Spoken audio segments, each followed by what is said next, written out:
sumándose a la reforma laboral, pero no podemos hablar de la reforma laboral si no hablamos de la ley que está ahora. Así que la idea es empaparse un poco de la ley de ahora, debatir un poco el tema. Es una ley que salió en el 74, es decir, digamos, un avance jurídico impresionante. Después Zacatec lo hicieron mierda en un ratito, los milicos. Después en democracia tampoco se recuperó mucho, solamente se recuperó el tema sindical, los temas del convenio colectivo, el tema individual siguió y siguió cada vez peor. Después con el tema de la convertibilidad, todo ese periodo que vino después del pedido Alfonsín, fue peor todavía, mucho peor. Ahí ya se empezaron otra vez a tocar los temas del tema colectivo, el tema sindical, el tema de la protesta. Y después, por suerte, cambió un poco todo eso para el gobierno, que era un poquito más, vamos a decir, popular, integrador. ¿Mauricio? No, ese hablamos en la segunda charla. Así que la idea es esa, polemizar un poco sobre la ley, la 20744, todos los decretos que hubo, las reformas no lo vamos a decir, pues son un montón, pero sí ver las cosas, las mejores que teníamos y cómo se fue empeorando, y que tiene que ver mucho con la segunda charla que vamos a tener, porque son casi las mismas modificaciones que hay en esta reforma laboral. Bueno, arranco. Es eso que dijo Cris, realmente era una ley pensada desde lo social. O sea, se integraba todo lo que la Argentina nunca había tenido y Latinoamérica tampoco, hasta el punto de convertirse en una de las mejores leyes que hubo en la historia de la consagración de los trabajadores.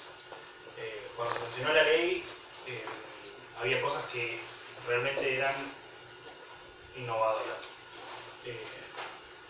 Previo a esto había decretos y había leyes nacionales que estaban todas dispersas y no juntaban a todo lo que los trabajadores esperaban, ni sindicalmente ni tampoco individualmente. O sea, no había realmente un contexto donde todo lo que se esperaba para los trabajadores sea concreto. La primera ley, el primer texto, o sea, el original, que se sancionó en el 74, incorporaba artículos muy específicos y eran todos pro trabajador. Bueno, ahí lo vemos en las diapositivas, que el artículo 19 habla de desigualdades que la ley consideraba siempre existentes. O sea, nunca aceptaba que el trabajador y el empleador esté a la misma altura de lucha. O sea, si algo quedaba en duda, se resolvía a favor del trabajador. Cuando dice el artículo 63 ordenaba presumir la existencia de un despido, es una de las situaciones que hoy en día se vive constantemente. Cuando hay algo ambiguo, no se entiende si realmente el trabajador estaba bajo ese empleador o si cumplía la función luego del periodo de prueba, siempre se terminaba resolviendo, o la ley trataba a que se resuelva de esa forma. Después el artículo 243 al 245 establecía básicamente que los días de huelga o de lucha sindical se debían abonar si era por una cuestión de responsabilidad de la patronal. Básicamente nos protegía a todos al momento de llevar a cabo una huelga o llevar a cabo medidas de fuerza mayor. Todo ese tipo de ideas fueron decayendo. Luego del golpe de Estado, que todos entendemos de lo que se trató, básicamente en la Argentina esta ley empezó a perder fuerza y la fueron modificando, dejándola de practicar y en otros momentos sancionando decretos inconstitucionales. Sabemos que no se utilizaba el Congreso, bueno, y eso es una cuestión de contexto histórico. Las primeras nociones respecto a la modificación de esta ley en el gobierno de facto fueron liberales. O sea, fue una tendencia y bajada de línea directamente de las recomendaciones del Fondo Monetario Internacional de qué significa liberar al mercado y generar menos dependencia para las empresas de, no sé, cuestiones de reconocimiento ante el despido y esas cuestiones. El papel del Ministerio de Trabajo se convirtió básicamente en el autorizador de huelgas. Claramente las prohibía constantemente, se generaba la idea de que el trabajo no podía ser suspendido por alguna razón que daban en un argumento y era así en cualquier tipo de empleo. Bueno, se eliminaron garantías laborales, que eso es algo que nosotros capaz que no lo tenemos muy integrado porque realmente ya no pasa, pero por ejemplo, el derecho a defensa frente a una sanción disciplinaria. Básicamente el empleador le daba una sanción a un trabajador y el derecho a defensa o a réplica era algo que había quedado de lado, o sea, la ley no lo estipulaba, entonces era completamente arbitrario. Otra de las cosas era el derecho a retener tareas frente al incumplimiento. Cuando un trabajador se siente vulnerado a una cuestión de seguridad en el trabajo, cuando no cree que las condiciones para trabajar estén dadas, puede dejar de cumplir la tarea. Eso se había suspendido, o sea, no lo aplicaban más. O sea, si el trabajador consideraba que no y no trabajaba, se descontaba el día o aplicaban una sanción o algo por el estilo. Y bueno, en los momentos donde se llevaba a un juicio laboral, la duda ante pruebas en contra siempre estaba a favor del trabajador. O sea, no sé, siempre están los casos de firma de recibos y cuestiones así en el tema de la liquidación. Si había firmas y no se sabía, bueno, era a favor del empleado. Hoy en ese momento se había desechado esto y quedaba en una cuestión de igualdad de fuerzas que nosotros entendemos que no existe, porque el empleador tiene todos los medios para conseguirlo. Bueno, todo ese tipo de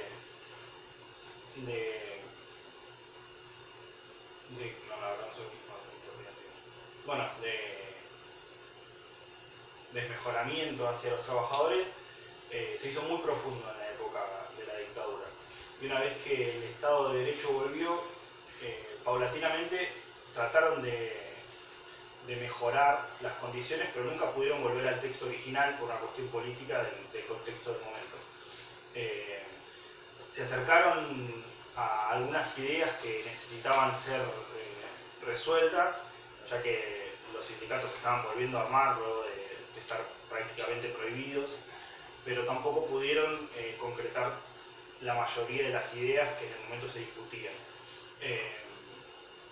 En el 84 se estableció lo que nosotros ahora conocemos como aguinaldo, el pago de ese sueldo extra dividido en 2 cuotas, que no se percibía hace ya más de 12 años. Entonces era algo que se tenía que ver y los sindicatos lo pedían constantemente. Después, mediante decretos, se reglamentaron algunas cuestiones. Ahí dice, por ejemplo, la prestación de trabajadores contratados mediante una empresa de servicios eventuales. Eso nosotros lo consideramos y lo conocemos como precarización laboral. Empezaron a derivar a empresas privadas ciertas cuestiones hasta estatales y otras cuestiones en mismas empresas privadas para evadir un poco la responsabilidad ante la justicia de, por ejemplo, no sé, un despido o un accidente o ese tipo de situaciones. Ahí indica límites al embargo de los salarios. Esto era una cuestión que se discutía hace mucho. Había momentos en los que embargaban hasta el 50% de los sueldos. Se estableció ese límite, es una de las cuestiones que hace poquito se vio en los medios nuevamente porque por un DNU se quitó esto y hoy en día nosotros, si tenemos una deuda privada, nos pueden llegar a embargar el sueldo nuevamente. ¿Cuál? Hoy en día, Sí. después de un DNU que firmó el presidente, Sí. nos pueden llegar a embargar el sueldo por una deuda con privado o banco. ¿Completo? Por completo nunca, no hay forma. pero el triple mayor a lo que se suponía. No, me tengo de... No, sí. No. Sí, pero... Bueno, y se creó un fondo de garantía, eso medio que estamos acostumbrados a escucharlo, pero estaba dirigido a la insolvencia patronal, cuando la empresa quiebra y cuando hay cuestiones que no se pueden resolver dentro de la empresa, empezaron a pagarlo como si fuera un seguro de desempleo y también a la liquidación de cada uno de los despidos que tomaban en ese momento. Bueno, y poser a Alfonsín se vino todo muy para abajo. Realmente es una era en la que el trabajo se vio vulnerado de todos lados. O sea, no había defensa sindical que pudiera parar este tipo de modificaciones. La verdad es que la liberación económica en el país fue desde como conocemos la privatización hasta lo más mínimo de los contratos individuales de trabajo. Las leyes laborales buscaban controlar el salario y reducir las contribuciones de los empleados a lo mínimo. Los convenios colectivos empezaron a desaparecer y se frenaron las paritarias, como hoy vemos que nuevamente nos ponen tope, no tenemos poder de diálogo en las mesas paritarias, todo ese tipo de cuestiones pasaron en los 90 y fueron por todos los trabajadores de cualquier clase. Y una de las ideas que sostenían constantemente para justificar esto, que hace mucho eco porque otra vez suena repetido de lo que estamos viviendo hoy, es que la rigidez de la regulación de la ley, que es la excusa por la que quiere modificar la ley de contratos de trabajo, nuevamente, generaba pérdida de empleo. O sea, básicamente lo que dicen es que es tan rígida la ley o tiene tantas cuestiones a cumplir, La actual.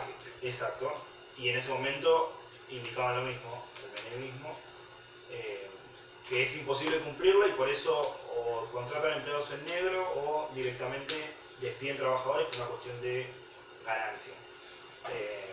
Y claro que fue una excusa que realmente no se cumplía y no se cumple porque deriva en cortar a la masa de trabajadores para precarizarlo y flexibilizarlo. Entonces, al momento de esas palabras de flexibilidad y de regularización, entendemos a lo que apuntan con las modalidades contractuales que son absolutamente precarias y generan ideas que no son respetables para los trabajadores, como por ejemplo contrato a prueba de 3 a 6 meses. Sabemos que 6 meses a prueba, la verdad nadie está. Después contratos de formación o de prestación de servicio, como vemos acá en el call center que existe.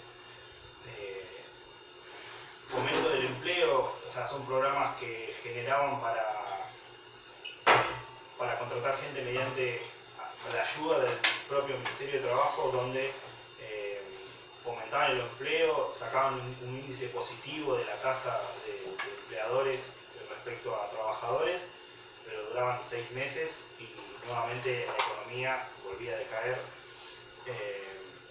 Y también programas como los de lanzamiento de una actividad nueva, donde había una fábrica, contrataban empleados solo para lanzar la fábrica de alguna innovación y luego lo precarizaban contratando mano de obra barata. Después, en el 93, aparecieron beneficios sociales, que es un nombre falso para lo que brindaban. Los beneficios sociales eran los vales alimentarios, los tickets canasta. Era una parte de tu remuneración donde no se registraba devengaciones en ANSES, donde no te pagaban aportes, donde tu sueldo era el mínimo disponible en el mercado, pero te arreglaban con el doble de tu sueldo en ticket canasta, que arreglaban con empresas y te obligaban a consumir en algún comercio específico. sí, la conozco. Sí, correcto. Un ratito. Los famosos. Bueno,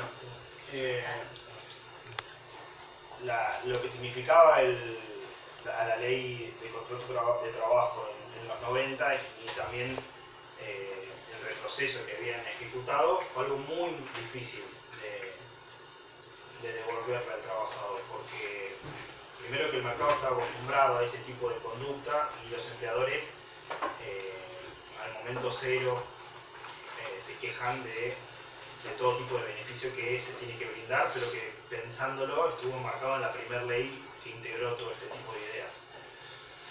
A principios de 2003 se marcó un punto de inflexión como de lo que realmente tiene que hacer el Estado y pensando en el estado de bienestar como algo realmente necesario.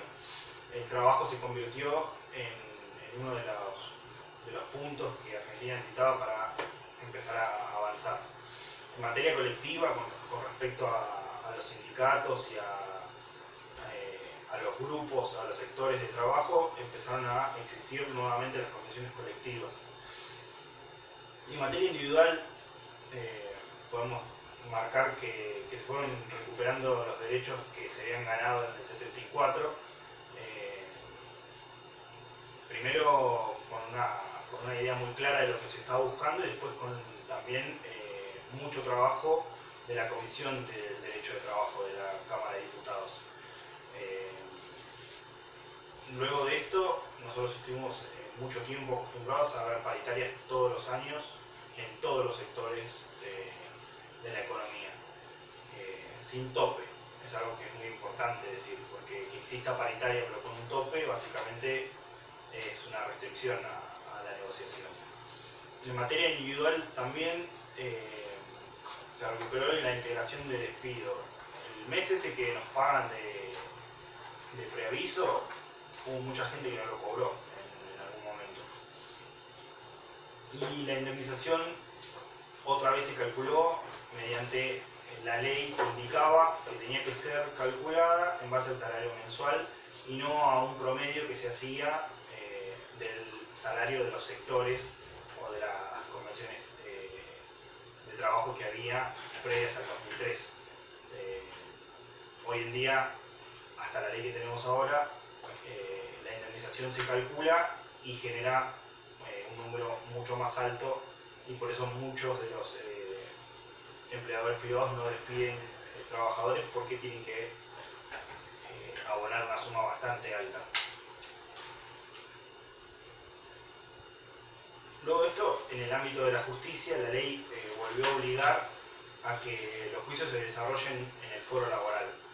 No es algo menor porque ir a un juzgado en lo comercial donde un juez está acostumbrado a lidiar quiebras y llamado a concurso de acreedores, no es lo mismo para una persona que lo acaban de despedir de una pyme. Y esto se había distorsionado mucho en el momento en el que desde los juzgados civiles y comerciales empezaron a tratar este tipo de juicios. Desde 2003 hasta ahora las cosas siguen continuando en el foro laboral y parece que es uno de los puntos que la ley nueva quiere tratar, porque siguen con la excusa de que la justicia está colmada y no da abasto, y una de las soluciones sería diversificarlo en otros tipos de juzgados. Exactamente lo mismo que se hizo en los 90. Bueno, después habíamos hablado de los tickets canasta. No se prohibió el uso de ticket canasta, pero lo que sí se hizo fue clasificarlo como retribución y todo el mundo vio que desaparecieron porque ¿en qué te conviene a vos pagar un ticket canasta a un valor y también tener que pagar impuestos sobre eso? Entonces se dejó, todas las empresas que los brindaban dejaron de darlos y tratan de buscar otras formas de evadir la ley, pero en esa ya no pueden más. Después, el trabajo infantil era algo que estaba pendiente, no se había prohibido de manera estricta en la ley.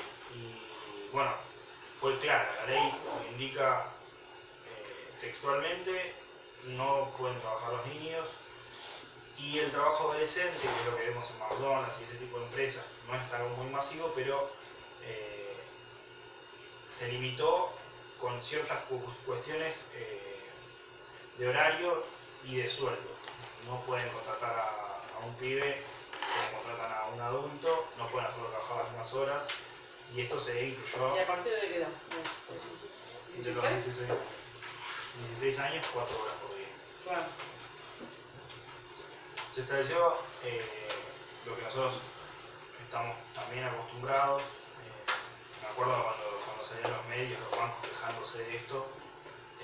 La cuenta sueldo, hoy en día no pagamos ni por transferencia, no pagamos por usarla, ni por consultar el saldo, sacar plata del cajero. Hubo un momento en el que sí, un momento en el que cada operación te cobraban 10 pesos. Y hoy en día 10 pesos, no sé si suena tan alto, pero en el 2012 era mucha guita. Bueno, y en ningún caso podrán marcarse condiciones o modalidades de trabajo menos favorables para el trabajador que las contenidas en la ley. Lo que significa es ni un convenio colectivo ni el arreglo de un sindicato puede tirar para abajo las condiciones que la ley enmarca.